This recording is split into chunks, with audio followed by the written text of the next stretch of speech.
Hello and welcome to another theoretical screencast, a screencast in which I wanted to talk about the creation of a service battery, which is an interesting idea that I've been playing around with for a while and sort of getting ready to do it, but there's been quite a few snags. But I wanted to discuss the overall idea in detail and maybe get some feedback from some of you. So what is the idea behind the service battery? Well, the idea is that typically you have one or two batteries. Here I'm using the Super Delight as the kind of demo bike because I have the ordinary Delight, so for me it's kind of natural to talk about something which has dual battery, but it doesn't really matter. Your bike has one or two batteries, and these batteries, they only really power like three essential systems. So they typically power the drivetrain, obviously that's where most of the power is actually spent.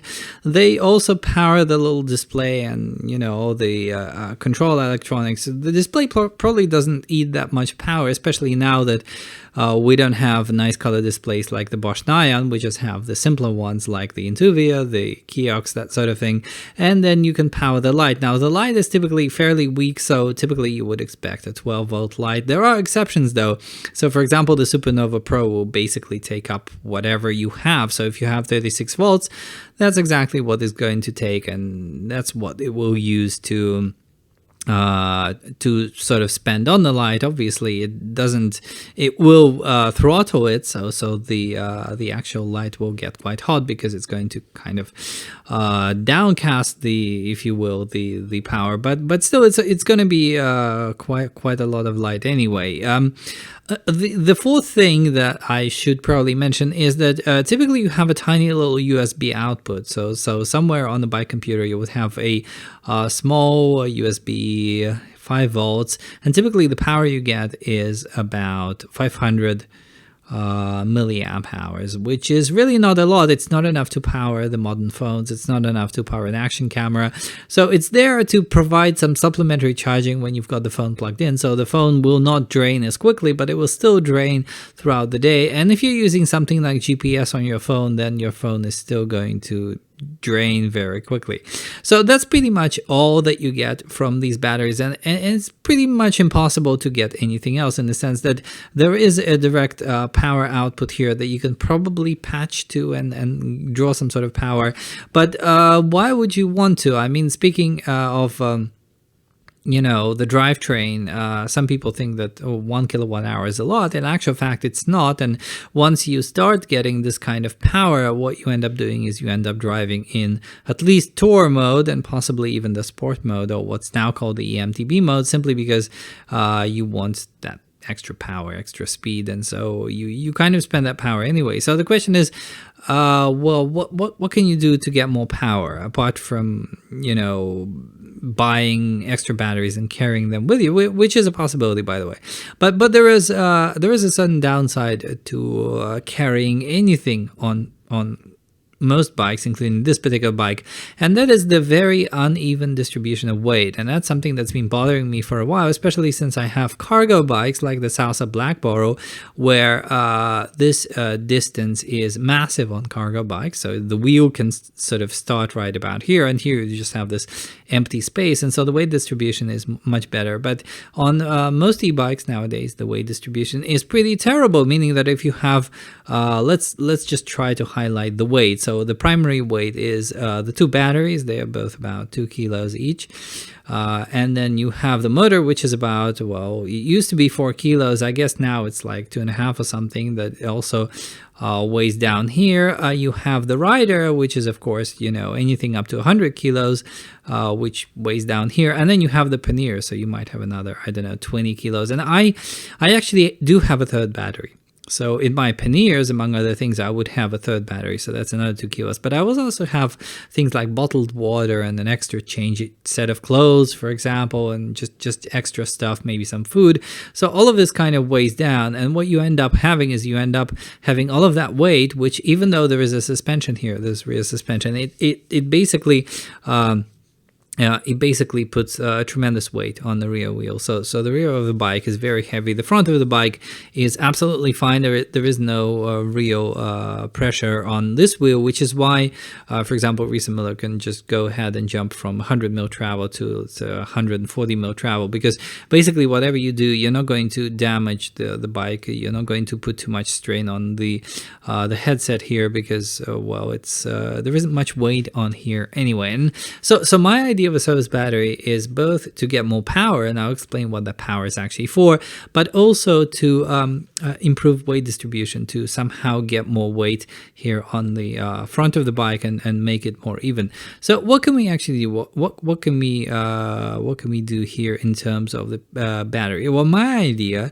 is to put a round battery in one of these waterproof bags right under the handlebar. So have a circular battery.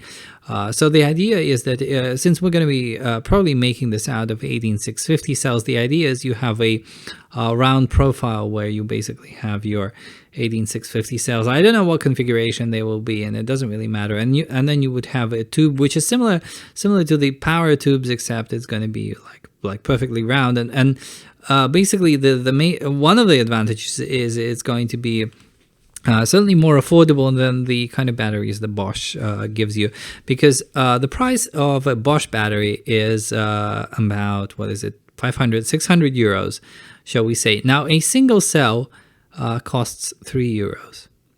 Yeah, they can go up to maybe 4 or 5 euros, but let's just take them at 3 euros. The cells I get are 3 euros each. So there is 40 cells in each of the Bosch batteries. So 3 times 40 is 120 euros. Now, if I were to throw in, if I were just to go online and get the best BMS and the best, everything in terms of electronics, I might drive the price up to maybe 200 euros, including the case. And so you can see it's quite different, 200 here and 600 here. That's why I'm saying that, building your own batteries actually makes sense, provided you can somehow plug them in and actually use them. So one of the questions, or the key question actually, is what do you need this battery for? Why can't you just be happy with the 500 watt hour output? So first of all, the thing that I would do with a service battery is get more USB outputs. So you typically need several USB outputs. The kind of things you want is first of all, you might want a phone.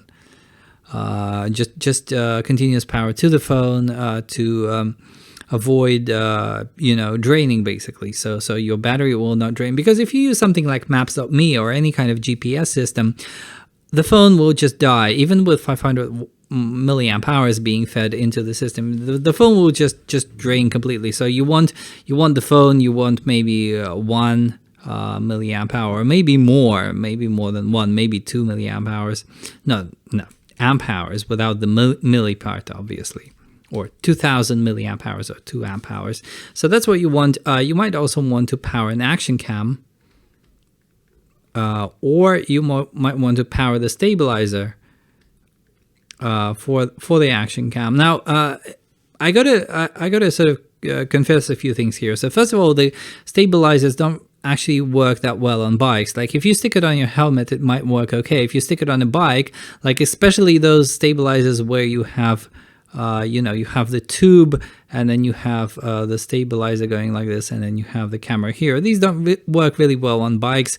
What happens if you make a sharp turn is this thing just goes crazy, and you have to kind of stabilize it by hand, so to speak. So it's not the best idea, but you can do it. You can have a stabilizer. Also, sometimes the stabilizers actually power the action cams themselves via those tiny little USB cables. So sometimes you don't need this part because you are powering the stabilizer, and the stabilizer powers the action camera. So with the typically, I mean, the kind of numbers I get with the action camera is with a built-in battery. At 4K, I get maybe about 20 minutes, but with the external power connected, you can basically record the entire day, because now you can get like huge micro SD cards very cheaply. So you can record your entire trip, even if you're riding the whole day. And so that's cool. So but these are not the only things that you can actually power using that service battery. So another thing that you can power is grip warmers.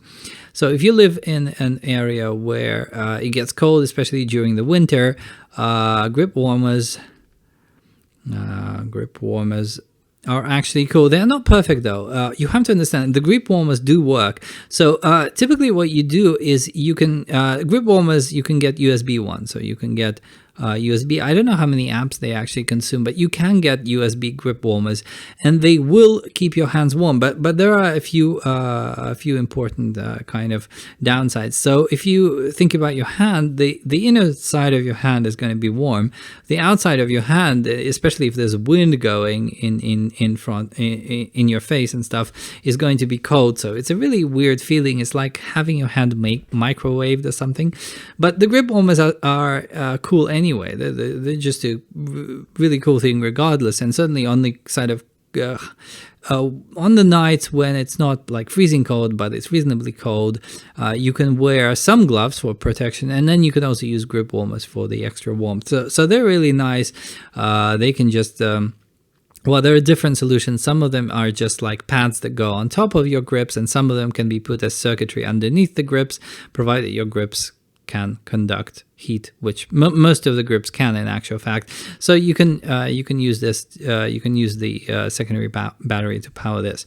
Now, what else would you want to power? Well, one thing that I've been thinking about quite a lot is powering lights, because even though you typically have, you have your front light here, and you have the backlight here, and I actually add an additional light underneath the seat as well, and additional rear light that kind of shines back. So you have some lights here, you have some light going in this direction. What I find is that cars generally don't see me from the sides, and what people typically do, like what companies do, is they put these annoying reflectors on the spokes, and reflectors they do work. They do work, but they look kind of terrible, and they're not bright. They're not bright at all. They're reflectors, so they reflect light, which means that the car has to be shining light at you. Otherwise, it's just invisible, basically.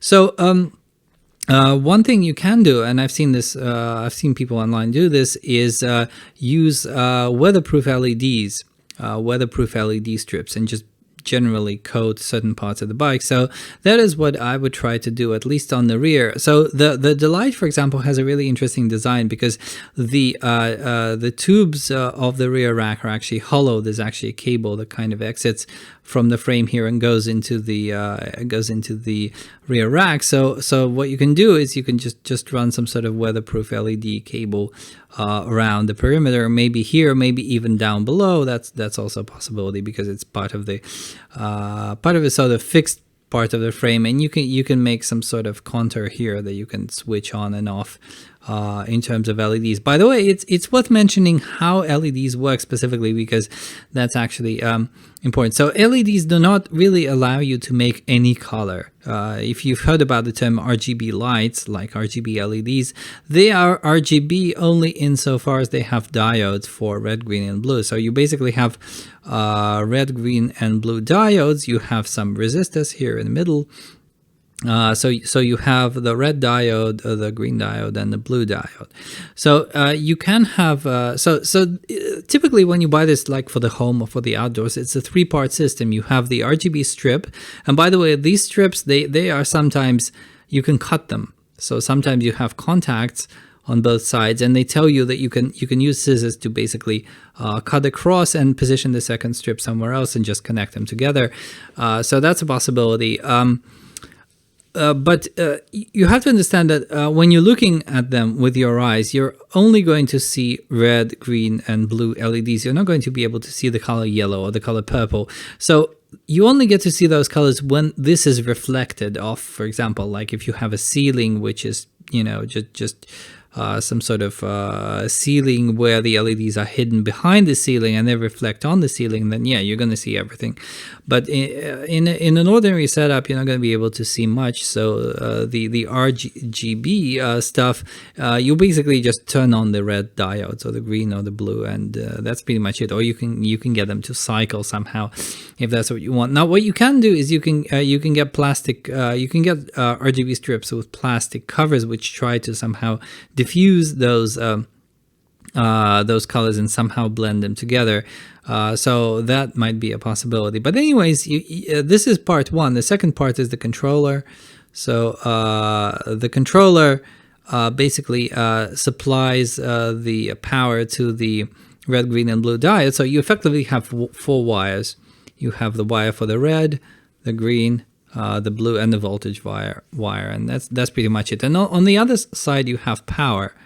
So you effectively, typically, if you plug it into a socket, you have 220 volts, which goes down to, I think it's either 12 volts or 24 volts. I can't remember exactly. Might be 12 volts. I don't know. But it's really a low power kind of device. But low power, once again, it's not 5 volts USB. So you have to, if you're making a battery, you would have to have some outputs which are 5 volt and then some outputs which are maybe like 12 volt or something. So LEDs are really, once again, really cool idea. Not to run constantly, but like if you're crossing roads and stuff, then having them on, let's say, in this kind of shape would be really cool. And also maybe somewhere on the front. I haven't really thought about where you would put them on the front though, because like putting them maybe like this is a bit too obnoxious, a bit too ugly.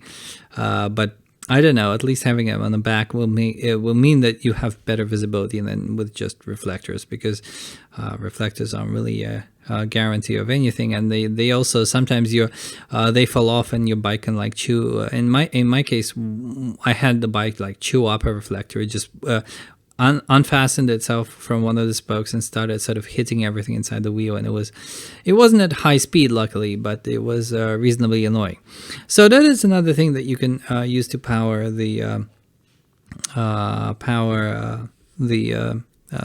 systems with. Another thing that I want to power is a Bluetooth speaker, and that really depends on what kind of Bluetooth speaker you have, but generally the kind of speaker I want is just putting it right here, for example, and then you once again feed it from this battery, sort of going like this, and the speaker needs 12 volts. So in my case, the speaker is like 10 watt. So it's like 12 volts by 0.833 amps. And once again, this is something that you can do with a custom battery, and you cannot do this with a battery that is kind of built in. So to speak. So that's another thing that I would want. Generally, just having music always available, because the thing with these Bluetooth speakers is they would claim that they work for like 10 hours or 15 hours, but that is only at normal volume. And what you find is you ride around, especially riding around the city, you'll find that the level of background noise is much higher. And also, if you ride in a group, maybe you want your friends to hear the music as well. Of course, some people will suggest that this is quite an obnoxious practice, because, well, you're kind of annoying other people, basically. You're kind of infuriating other people. But then again, really you have to use judgment. Like if there's lots of people around and you don't want to annoy them with your music, you want to tone it down. But if you're like in the middle of a forest and you want to play something and you're not disturbing anyone, then I don't see why not. I don't see why you wouldn't want to do this kind of thing.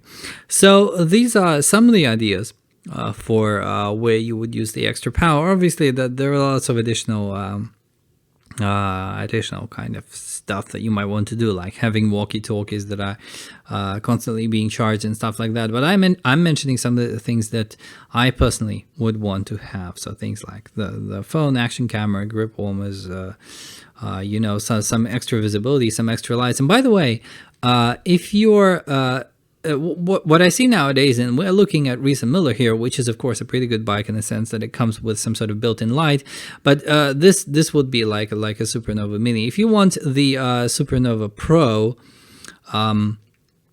then that's basically going to eat 36 volts, so whatever you give it basically, but it's going to expect something like 36 volts to consume, and then use those 36 volts to shoot out a powerful light. Now what you can do is, instead of running it from the bike, which of course you can do, and you get some benefits from it, like having a light button right on your bike computer, but not for the 36 volt version. It's not going to work. But what you can do is you can actually power your primary lights from this battery as well. And this allows you certain additional options, like if you want a light here, for example, a light underneath the seat, and you want it to be powerful, you can have this. You can also power this rear light, for example, so you can rewire the entire system so that you have an additional battery which just takes care of the lights. Because we do now have really weird kind of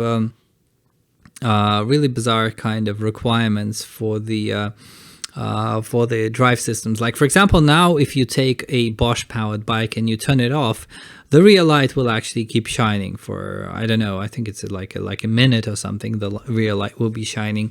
There's also now a European Union requirement that the bike should power off leaving 2 hours of light. Like if you're broken down somewhere, you should get 2 hours of light so you can walk home or whatever, which might sound like a nice idea, but personally, if I had the extra battery, I wouldn't actually want this to work, which is why you shouldn't get the Nion computer, because the Bosch Nion computer updates over Wi-Fi, and so all these new requirements basically get fed into your bike, and you cannot even reject them, or you can certainly avoid connecting to the internet, but then you lose all the benefits of like tracking your trips and whatever. So that is a trade-off, I suppose. Lots of stuff that you can power, like more powerful lights would be a prime example. Like there are lights even more powerful than the Supernova, like the Lupine Alpha, for example, a light which is made in Germany and is forbidden to they're not allowed to sell it in Germany, which is like a stupid situation to be in. So you have a light which is made by Germans, but you can only purchase it if you live outside Germany, because apparently it's too powerful and probably like blinds people or something. Hopefully not, because I'm kind of tempted to buy it. It's about €1,000, by the way, and I think it has a 12-volt battery pack that comes with it. It's a weird thing, basically, but yeah, you can have this sort of thing. So that is my idea for a secondary battery. So basically, my idea is making a round battery where you have just cells going like this, and then having different outputs. So having maybe if it's a 36-volt battery, having 36-volt outputs and 12-volt outputs, and a couple of 5-volt outputs, which are typically just pre-made circuits with USB connections that you can make, and then having some weatherproof plugs, which is another topic worth discussing, because weatherproof plugs are, well, they're a special thing, but they do exist, and you can buy them and have because what I enjoy about all of these bikes is, like, if I'm riding in the rain, everything continues to function in the rain just perfectly. The only thing that I do get is, like, my mobile phone will tell me that I shouldn't be charging it in the rain, or another thing that you get when it gets really cold is you cannot charge the mobile phone in the cold. And obviously charging your main bicycle batteries in the cold isn't going to work either, because, well, you'll kill the batteries if it allowed you to do that. So it basically just doesn't happen. But apart from that, all of the sort of really bad weather that we get here, the bike is fairly immune to all of this. Of course, it washes the lubricant out of the chain, for example, but that's fixable once you get home, and everything else continues to work just fine. So you do want the extra battery and all the wiring to work as before, because it would be really stupid if you, like, flood the battery with water. That would be particularly unfortunate. So this is kind of like a DIY project. It's actually not that difficult to build these kinds of batteries. And the thing that I enjoy, which a lot of people actually like to hate on this on the internet, is something called Rosend. I should write this again. Obviously not the best handwriting. So Rosend is this thing made by a guy from ebikeschool.com actually promotes this. But basically, it's like these little connectors. And you can stick the batteries in these connectors, and they come with the connector pins, and then you get the little strips of metal. So basically, it's kind of like solderless construction of batteries, and you can make your own battery of virtually any size. All you need then is a BMS, or battery management system, for charging and obviously discharging. And then from then you take your 36 volts or whatever, and you can have these step down converters, so you can take it to like 12 volts. And then you also have the USB thingies where you know, it's just pre-made circuitry where you have a USB output and all the rest of it. Now there are technical issues around some of these components, around these step down converters. So one of the things is like, what happens when it fails? What happens if your step down converter fails? In certain scenarios, you can have the full voltage going to your device. So imagine 36 volts going into your iPhone. That is actually a problem. So people, what they also do is they add additional levels of protection circuitry, basically making sure that the output is has a fuse, and that fuse blows if the voltage goes too high. So that is an important thing to think about. Now, if you don't want to actually go ahead and build all of this because well, it might seem a bit too complicated, then what you can do instead is you can just buy an enclosure. So on scary sites like AliExpress, for example, you get these enclosures where you basically have a plastic case already with the internals for fitting in the batteries. You sometimes even get a BMS included as part of the package. And then on the output, you would typically have something like, you would have a 36 volt output, and then you would also have maybe a single USB output. So the 36 volt can be used to power some of the lights, and the USB, well, once again, a single USB isn't really that great, but you can try and hack around the system somehow and get more USBs out. Or maybe if you want to take the 36 volts and have some step down converters, maybe you can do that. So that's an alternative. Of course, another alternative is just going to a company, just going to a business that specializes in custom lithium-ion batteries and telling them that, you know, I want this battery, can you please build it for me? And they should be able to construct such a battery for you. So as soon as I do this for my bikes, I'll certainly post a video on it. I'm still kind of deliberating how to best do this, because, well, there are lots of pieces to this puzzle and lots of things that need to be thought about, including like waterproof connections and stuff. But it's an interesting idea, an idea that I've been toying with for a while, and maybe one day I'll actually implement this, and then I'll certainly show you how it's all done. So for now, thanks for watching this screencast, and take care.